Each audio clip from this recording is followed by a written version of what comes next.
बिना पक्षियों की दुनिया। कल्पना कीजिए एक ऐसी दुनिया की जहां पक्षी नहीं है। न सुबह की मीठी चहचहाहट, न आसमान में उड़ते झुंड, न शाखाओं पर फुदकते परिंदे। ये दुनिया कैसी होगी, चलिए ऑल्टरनेट रियलिटी विथ ड्यूल में जानते हैं। एक सुबह लोग उठे तो आसमान खाली था। न कोई चिड़िया दिखी, न आवाज सुनाई दी। शुरुआत में लोगों ने इसे गंभीरता से नहीं लिया, लेकिन कुछ ही दिनों में दुनिया पर इसके खतरनाक असर दिखने लगे। प्राकृतिक संतुलन बिगड़ गया। कीड़ों का आतंक। पक्षी कीड़ों के प्राकृतिक शिकारी होते हैं।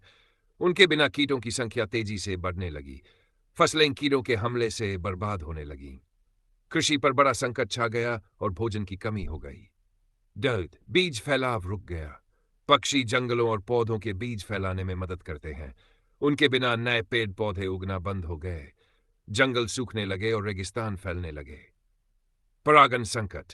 मधुमक्खियां मुख्य परागणकर्ता होती हैं, लेकिन कुछ पक्षी भी इसमें मदद करते हैं। उनके गायब होने से फूलों और फसलों का उत्पादन घटने लगा। चूहों की बात। उल्लू और बाज जैसे शिकारी पक्षी चूहों की संख्या को नियंत्रित करते हैं। पक्षियों के बिना चूहे बड़ी संख्या में फैल गए, जिससे बीमारियां और संक्रमण बढ़ने लगे। मनुष्यों पर असर। भोजन संकट। फसलें बर्बाद होने से दुनिया भर में भुखमरी फैल गई। स्वास्थ्य खतरे। कीड़ों और चूहों से मलेरिया और प्लेग जैसी बीमारियां तेजी से फैलने लगीं। मानसिक प्रभाव। पक्षियों की चहचहाहट का न होना लोगों को उदास और अकेला महसूस कराने लगा। सीख। प्रकृति का महत्व। इस वैकल्पिक वास्तविकता ने सिखाया कि हर जीव, चाहे वह कितना भी छोटा क्यों न हो, प्रकृति के संतुलन में एक अहम भूमिका निभाता है। पक्षियों के बिना दुनिया जीने लायक नहीं रह जाती।